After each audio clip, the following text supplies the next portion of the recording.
میری امی اور ان کی والدہ ایک ہیں، ٹھیک ہو گیا، لیکن والد الگ الگ ہیں، تو کیا ان سے پردہ کرنا ضروری ہوگا؟ نہیں جناب، آپ کی امی کے ماں شریک بھائی ہوں یا باپ شریک بھائی ہوں یا ماں اور باپ دونوں شریک بھائی ہوں، سب محرم ہونے میں برابر ہوتے ہیں، تو اس لیے آپ پر یہ تو آپ آدمی ہیں تو آپ کیسے پردہ کریں گے؟ لیکن تو کیا ان سے پردہ کرنا، یہ تو اگر خاتون پوچھیں گی تو ان کا جواب یہ کہ پردہ کرنا ضروری نہیں ہے، یعنی امی کی جو ماں شریک بھائی ہوتے ہیں وہ بھی سگے ماموں ہی کہلاتے ہیں شریعت میں، یعنی محرم ہونے میں، تو وہ ان سے پردہ ضروری نہیں ہے۔ لیکن یہ علی احمد یہ یعنی خواتین پر پردہ ضروری ہے، خوب سمجھ لیں، پردہ مردوں کا سے متعلق نہیں ہے۔ عبد الرحمن بھائی اسلام آباد سے، اگر ایک آدمی فوت ہو جائے اور اس نے صرف ایک شادی شدہ بیٹی چھوڑی ہو اور اس کے بہن بھائی بھی زندہ ہوں تو میراث کسے ملے گی؟ سب کو ملے گی، لڑکی شادی شدہ ہو یا شادی شدہ نہ ہو، اس سے کوئی فرق میراث پہ نہیں پڑتا، میراث سب کو ملتی ہے، بہن بھائی جتنے بھی ہیں چاہے کنوارے ہیں یا میرڈ ہیں سب کو ملے گی۔ محمد عمران راول پنڈی سے، ایک اسکول ہے جو اپنے طلبہ کو ٹیسٹ فراہم کرتا ہے اور اگر کوئی باہر کا شخص خریدنا چاہے تو وہ خرید بھی سکتا ہے، ان کی پالیسی ہے کہ ان ٹیسٹس کو شیئر کرنا پالیسی کی خلاف ورزی ہے، مگر کچھ طلبہ وہ ٹیسٹ آگے شیئر کر دیتے ہیں، اگر ہم وہ ٹیسٹ استعمال کر لیں تاکہ اس کو پڑھ سکیں تو کیا یہ حرام ہے؟ مجھے سمجھ میں نہیں آیا، ٹیسٹ تو وہ ہوتا ہے، امتحان ہوتا ہے، وہ کیسے شیئر کر لیتے ہیں؟ تو اور دوسری بات یہ کہ فری میں جب وہ دے رہا ہے تو جو اسکول نے آپ سے معاہدہ کیا آپ اس کی پابندی کریں، اخلاقیات کا تقاضا یہ ہے، تو اس سے غلط ہے، اسکول کی پالیسیوں کے خلاف نہ چلا جائے۔ اچھا جی، ہمارا زمانہ قدیم سے، اس میں بھائی صاحب نے نام نہیں لکھا، ہمارا زمانہ قدیم سے بنجر زمین کا ٹکڑا تھا جس پر ایک شخص نے قبضہ کر کے کاشت کرنا شروع کر دی، قبضے کے 1 سال بعد پٹواری اور محکمہ مال کے پاس ہم نے ریکارڈ دیکھا تو وہ ہماری ملکیت نکلا، یعنی ریکارڈ میں ہمیشہ سے ہمارا تھا، اب عدالت اور قانون نے ہمیں ہمارے حق میں فیصلہ دیا ہے، قابض کاشتکار کا ریکارڈ میں کوئی حصہ نہیں، لیکن ہم نے ایک حدیث سنی ہے کہ اسلام میں جب مالک 3 سال تک کاشت نہیں کرتا تو اس سے زمین واپس لے لی جاتی ہے، تو قانون کے مطابق ہمیں زمین لے لینی چاہیے یا اسلام کے مطابق ہم اس زمین سے دستبردار ہو جائیں؟ آپ نے جو کچھ پڑھا ہے اس کا یہ مطلب نہیں ہے، آپ کی زمین ہے تو قیامت تک آپ ہی کی رہے گی، تو آپ نے کیس کر دیا، آپ زمین لے لیں، آپ کی ملکیت ہے وہ۔ معاذ احمد گجرانوالہ سے، میں لاہور کے مضافات سے دور یونیورسٹی کے ہاسٹل میں رہتا ہوں، گھر سے ہاسٹل تک کا سفر شرعی نہیں بنتا لیکن گھر سے لاہور تک کا سفر شرعی بن جاتا ہے، اگر یعنی 78 کلومیٹر، اگر گھر سے ارادہ کر کے آؤں کہ اس ہفتے لاہور کا چکر لگانا ہے تو کیا اس صورت میں ہاسٹل میں قصر نماز پڑھوں گا یا مکمل؟ سبحان اللہ، بڑی ٹائٹ باتیں پوچھنے لگے ہیں لوگ۔ یعنی یونیورسٹی کے ہاسٹل میں رہتا ہوں، دیکھیں اگر آپ کا ارادہ یونیورسٹی کے ہاسٹل میں جانے کا ہے تو پھر تو آپ قصر نہیں پڑیں گے، لیکن اگر آپ نے نیت پہلے سے لاہور کی ہوئی ہے کہ میں لاہور جاؤں گا، تو گھر سے نکلے لاہور کے ارادے سے، تو پھر آپ ہاسٹل میں جب جائیں گے تو آپ چونکہ شہر سے باہر نکل چکے ہیں تو آپ پھر قصر نماز پڑھیں گے، تو آپ کی نیت پر ہے کہ آپ کی نیت کیا ہے۔ رفیع اللہ بنو سے، مفتی صاحب میری منگنی کے 2 مہینے بعد مجھے آسیب کا مسئلہ ہو گیا، دل میں ہر وقت گھبراہٹ اور بے چینی رہتی تھی، میرے گھر والوں نے میری شادی کرا دی، شادی کے بعد بھی یہی کیفیت رہی، 2 سال بعد میں نے اپنی بیوی کو طلاق دے دی، میں ہر وقت اس کیفیت میں رہتا ہوں جیسے میرے اوپر نیند طاری ہے اور گھبراہٹ اور بے چینی رہتی ہے، تو کیا صورت میں اگر شادی نہ کروں تو مجھ پر کوئی گناہ ہوگا اور اس کا کوئی حل بتا دیں؟ ڈاکٹروں اور مولویوں کو دکھا چکا ہوں، کوئی فائدہ نہیں ہوگا۔ دیکھیے جو سائیکیٹرسٹ ہوتے ہیں، سائیکالوجسٹ ہوتے ہیں، ان کو دکھائیں آپ، دماغ کے کیمیکل بعض دفعہ 99% تو ایسا ہی ہوتا ہے، 1% ہوتا ہے کوئی جن ون کا کیس، تو کمزوری ہوتی ہے بعض دفعہ، تو میں نے دیکھا ہے بہت سارے مریض جو جن چڑیل بھوت آیا کرتے تھے ان کے اوپر بہت مشاہدے ہیں اس کے، تو جب ڈاکٹر کے پاس گئے تو ٹھیک ہو گئے، انہوں نے میڈیسن دی، دماغ کے کیمیکل آگے پیچھے ہوئے تھے، 2-3 تاریں وانے ہلی ہوئی تھی، انہوں نے اس کو سیٹ کر دیا، تو اس لیے آپ جائیں کسی اچھے ڈاکٹر کو دکھائیں، انشاءاللہ آپ ٹھیک ہو جائیں گے۔ باقی اپنے اوپر آیت الکرسی پڑھ کے رات کو سونے سے پہلے دم کر لیا کریں، سورہ فلق سورہ ناس پڑھ کے، اور کسی مولانا ادھر ادھر جانے کی ضرورت نہیں، عاملوں کے پاس، آپ کے خاندان میں کوئی نیک ہو، بزرگ ہو، یا آپ کے مسجد کا جو امام ہو، آپ کی جہاں آپ نماز پڑھتے ہیں، بس امام صاحب سے کہا کریں یہ بوتل پہ پانی دم کر کے دے دیں اور وہ پانی کے چھینٹے اپنے اوپر مار لیا کریں جب آپ کی طبیعت خراب ہو، اس سے زیادہ آگے جانے کی کوشش نہ کریں، باقی پراپر ڈاکٹر سے علاج کرائیں، انشاءاللہ ٹھیک ہو جائیں گے۔ باقی شادی نہ کرنے سے اگر کوئی گناہ کا خطرہ نہیں ہے تو مت کریں، یعنی نہ کریں شادی، ظاہر ہے لڑکی کی زندگی خراب ہوگی، اور اگر گناہ کا خطرہ ہے تو پھر شادی اگر کریں گے تو شادی تو واجب ہے، لیکن ظاہر ہے رشتہ دے گا کون آپ کو، تو اس میں پھر یہ ہے کہ جہاں بھی شادی کریں ان لڑکی والوں کو پہلے بتا دیں کہ بھئی میرے ساتھ یہ پرابلم ہے، تو بعض لڑکیاں بیچاری مجبور ہوتی ہیں تو وہ پھر کر لیں گی شادی آپ سے، بعض لوگوں کے مسئلہ ہوتا ہے کہ ٹھیک ہے بھئی بیچاری اتنی مجبور ہوتی ہیں، کوئی معذوری ہوتی ہے ان میں، اکنامیکلی ان کو تھوڑا سا تعاون چاہیے ہوتا ہے، تو ایسی لڑکیاں پھر کر لیتی ہیں. میں نے دیکھا ہے نابینا مردوں سے بھی لڑکیاں نکاح کر لیتی ہیں. جو مجبور ہیں وہ تو پھر مجبوری میں کرتی ہیں شادی. زنیرہ صاحبہ کراچی سے میرا سوال یہ ہے کہ موزوں پر مسح کرنے کا کیا حکم ہے, اور کیا بیماری یا بڑھاپے میں سردی کی وجہ سے جرابوں پر مسح کیا جا سکتا ہے؟ عام لوگوں کے لیے بھی اس بارے میں کیا حکم ہے؟ یہ جو عام موزے ہوتے ہیں جو ہم شوز میں پہنتے ہیں, ان موزوں پر مسح جائز نہیں ہے, کیونکہ ان میں پانی آرام سے یہ اتارے بغیر بھی آپ پاؤں پورا دھو سکتے ہیں. تو وہ موزے جو جوتوں کا آلٹرنیٹ تھے نبی صلی اللہ علیہ وسلم کے دور میں, جن کو خفین کہا جاتا تھا, اور ایک روایت میں انہی کو جورب سے تعبیر کیا گیا ہے, ان موزوں پر مسح جائز ہے, جن میں چاروں اماموں نے جس کی تفصیل بیان کی ہے, چاروں فقہ میں, حنفی, مالکی, شافعی, حنبلی. تو اب اس تفصیل میں جانے کی ضرورت نہیں ہے, وہ آپ کسی بھی دکان سے لے لیں کہ بھئی یہ وہ والے موزے جن پر مسح جائز ہوتا ہے وہ موزے دے دیں. آج کل آن لائن بھی مل رہے ہیں اور ہر دکان پہ میسر ہوتے ہیں, تو ایسے موزے آپ خرید لیں, تو وہ سب اس موزوں پر مسح کر سکتے ہیں. مسافر 3 دن 3 راتوں تک مسح کر سکتا ہے, اور جو مقیم ہے وہ یعنی 24 گھنٹے تک. تو 24 گھنٹے تک مسح کرنے کا مطلب یہ ہے کہ آپ نے جب وضو کیا اور پاؤں دھو لیے, تو پاؤں دھونے کے بعد آپ وہ موزے چڑھا لیں. اس کے بعد جب وضو ٹوٹے گا تو وہ ٹائم نوٹ کر لیں. وضو ٹوٹنے کے بعد 24 گھنٹے گزرنے تک آپ اس موزے پر مسح کر سکتے ہیں. اور مسح کا طریقہ کیا ہے؟ دونوں ہاتھ گیلے کی اور پاؤں کی طرف انگلیاں رکھے, ایسے یوں کر کے اوپر لے آئے, بس ایسے یوں کیا تو وہ مسح ہو گیا آپ کا. اوپر کی جانب, نیچے کی جانب نہیں ہوتا مسح. تو 24 گھنٹے تک وہ مسح قائم رہے گا. 24 گھنٹے کے بعد آپ کو پھر موزے اتار کے پاؤں کو دھونا پڑے گا. یہ سب کے لیے جائز ہے. معاذ صاحب کراچی سے, ہم بعض اوقات آن لائن کوئی سبسکرپشن خریدتے ہیں جس میں کمپنیاں چند دنوں کا ٹرائل پیریڈ دیتی ہیں. ٹرائل ختم ہونے کے بعد وہ خودکار طور پر چارج کر لیتی ہیں. کبھی ایسا ہوتا ہے کہ ٹرائل ختم ہونے کے بعد اگر وہ پروڈکٹ فائدہ مند نہ لگے تو ہم اسے استعمال نہیں کرتے, لیکن اسے ان سبسکرائب کرنا بھول جاتے ہیں. یہ جان بوجھ کر بھی ان سبسکرائب نہیں کرتے. اب سوال یہ ہے کہ اگر ٹرائل پیریڈ ختم ہونے کے بعد کمپنی ہمیں چارج کر دے تو کیا یہ رقم ہمارے ذمے قرض یا ادھار کی طرح لازم ہو جاتی ہے, اور کیا اسے ادا نہ کرنا اس گناہ کے زمرے میں آئے گا جس طرح قرض واپس نہ کرنا گناہ ہے؟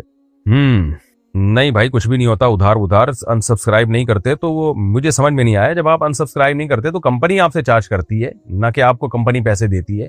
یہ سوال میرے سمجھ میں نہیں آیا. اگر ٹرائل پیریڈ ختم ہونے کے بعد بھی کمپنی ہمیں چارج کر دے, یعنی آٹومیٹیکلی چارج کر دے اس کو, تو کیا یہ رقم ہمارے ذمہ قرض ہوتی ہے؟ آپ کے ذمہ قرض نہیں ہوتی. کمپنیاں ایسا کرتی نہیں ہیں. اگر کر رہی ہیں تو وہ کوئی سہولت دے رہی ہیں, ان کا سسٹم اتنا خراب نہیں ہوتا.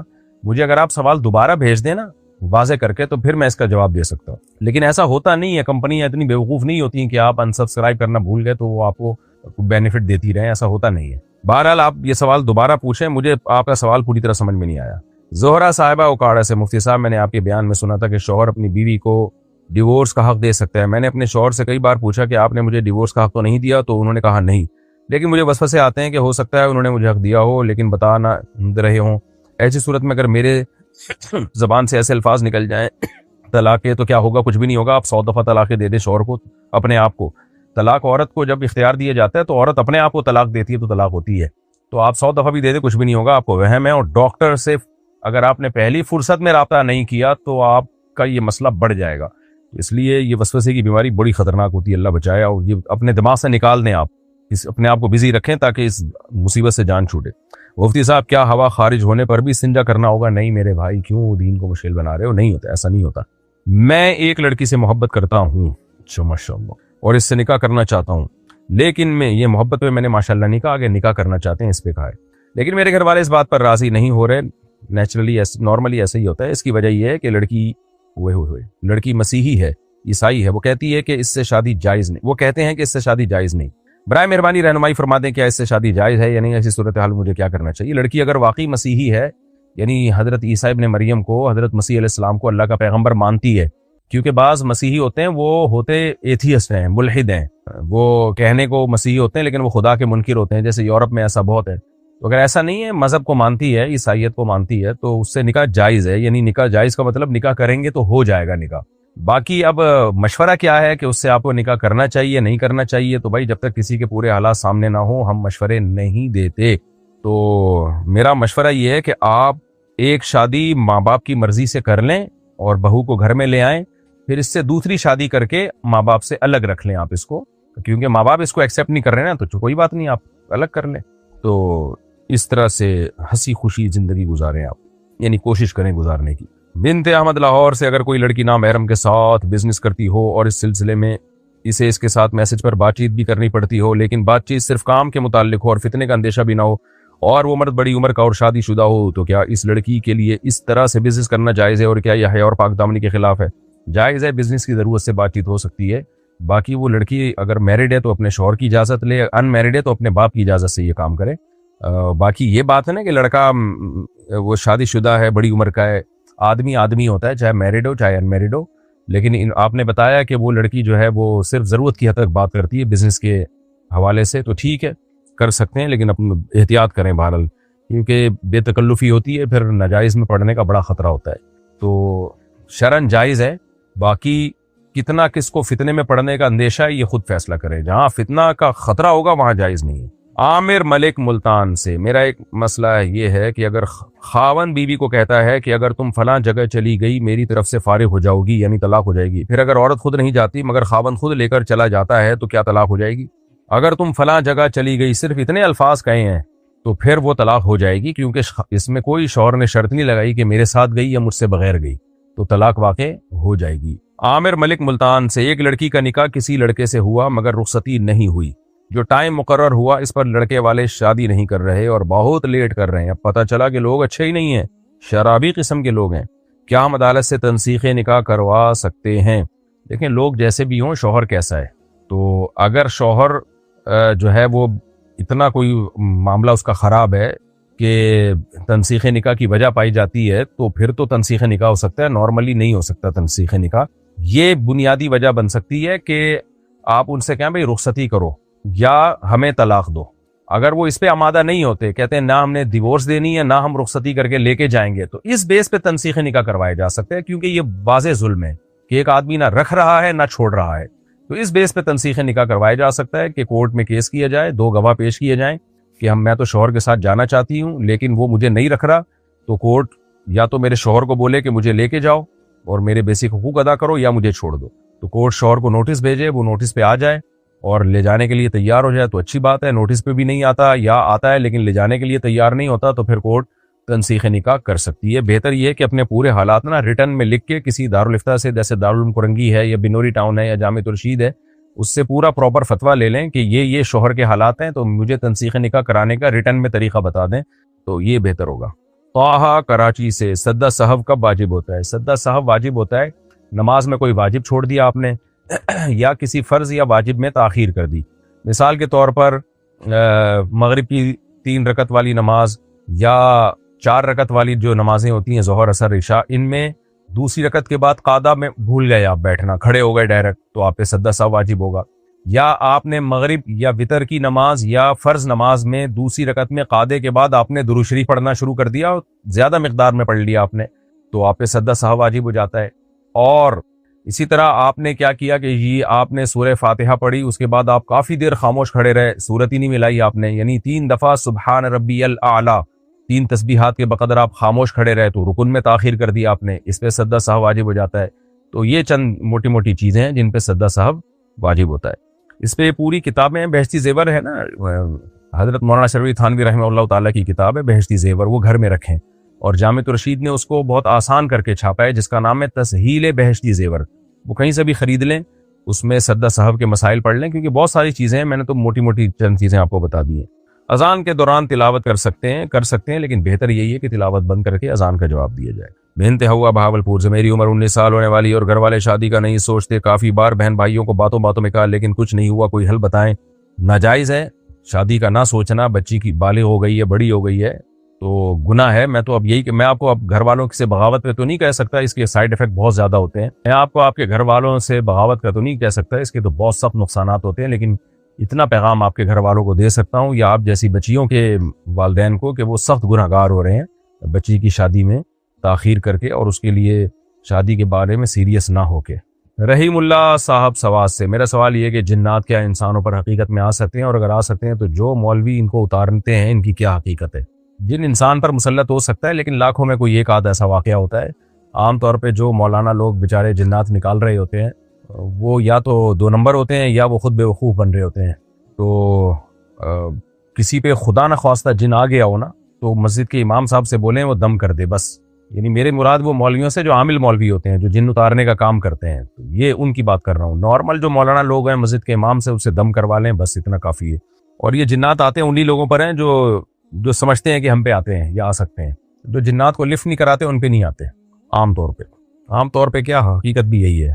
تو یہ میں نے نہیں دیکھا کہ یعنی ہم نے جنات انہی پہ دیکھیں جو تعویذ گنڈوں میں، فلیتوں میں اور پلیتوں میں لگے رہیں گے اور عاملوں کے پاس جائیں گے اور ان چیزوں پہ یقین رکھتے ہیں، زیادہ وہم رکھتے ہیں، انہی پہ زیادہ ہوتے ہیں۔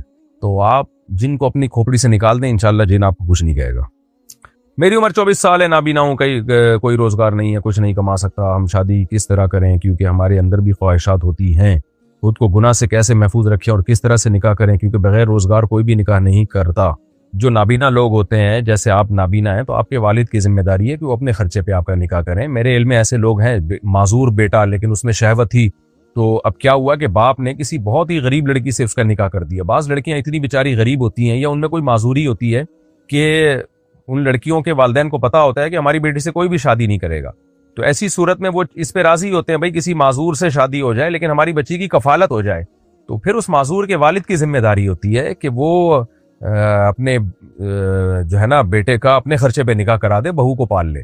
والد اگر غریب ہو تو بھائی مل کے تعاون کریں، یہ اللہ تعالیٰ نے رشتہ داروں کا ایک نظام بنایا ہے۔ تو آپ نابینا ہیں تو آپ کے والد، آپ کے بھائیوں کی، آپ کے رشتہ داروں کی ذمہ داری ہے کہ وہ آپ کے اپنے خرچے پہ آپ کی شادی بھی کریں اور آپ کا نان نفقہ بھی اٹھائیں۔ اگر نہیں کرتے وہ گناہگار ہوں گے، اس پہ خوب سمجھ لیں یہ۔ اور اگر پھر بھی کوئی نہیں کرتا، کمبخت رشتہ دار ہیں، ذرا بھی ان میں غیرت اور شرم نہیں ہے کہ ایک بھائی ہمارا یا ایک بیٹا میرا نابینا ہے تو میں کر لوں یا مل جل کے کر لیں، تو پھر آپ حکومت سے تعاون لیں۔ لیکن حکومت تو آپ کو پتہ ہے جب گٹر کے ڈھکن لگائے گی تو پھر نابیناؤں کے ساتھ تعاون کرے گی۔ لیکن حکومت کی پھر بہرحال ذمہ داری ہے، لوگوں کی ذمہ داری ہے، عوام کی ذمہ داری ہے کہ وہ ایسے شخص کے نکاح کا بھی انتظام کریں اور اس کی بیوی کے نان نفقے کا بھی انتظام کریں۔ حسان صاحب، مفتی صاحب، میں یونیورسٹی میں پڑھتا ہوں، یونیورسٹی میں مختلف پروجیکٹس ملتے ہیں جن میں گروپس بناتے ہیں، ان میں لڑکے لڑکیاں مکس گروپ بناتے ہیں، تو ایسے گروپ بنانا جائز ہے؟ کچھ یونیورسٹی میں لازمی ہوتا ہے گروپ میں لڑکے لڑکیاں دونوں ہوں اور کچھ میں لازمی نہیں ہوتا۔ گروپ بنانا جائز نہیں ہے لڑکے لڑکیوں کے ساتھ بیٹھ کے، اس کے بہت سخت فسادات ہیں، یہ حرام کاریاں آ رہی ہیں یورپ اور امریکہ سے، ان مغربی ملکوں سے، ان میں تو مذہب ہے ہی نہیں، تو وہی کلچر ہماری یونیورسٹیوں میں بھی۔ تو آپ اس سے اوائڈ کریں، دور رہیں اور آپ لڑکوں کے ساتھ بیٹھا کریں۔ ویسے بھی اس سے لڑکیوں میں بیٹھنے سے مردوں میں زنانہ پن بہت آتا ہے، مردانگی بھی ختم ہوتی ہے ان کی، لیڈیز پنا ہی آنا شروع ہو جاتا ہے۔ آدمیوں میں ہی اچھا لگتا ہے، زنانیوں میں بیٹھا ہوا برا لگتا ہے آدمی۔ تو مرد بنے، آدمی والے کام کریں، 4 بیویاں رکھیں، اس سے بولے میں 4 بیویاں بناؤں، یعنی شادیاں کروں گا، چاروں بیویوں کے بیچ میں بیٹھا کروں گا، ان بیویوں کے آپ شوہر ہو گئے، وہ دیکھنے میں بھی اچھے لوگو گے آپ۔ لیکن یہ جو بیٹھی ہوئی ہیں یونیورسٹی میں پھلجھڑیاں گھوم رہی ہیں چمک چھلو بن کے، ان سے آپ اپنے آپ کو دور رکھیں۔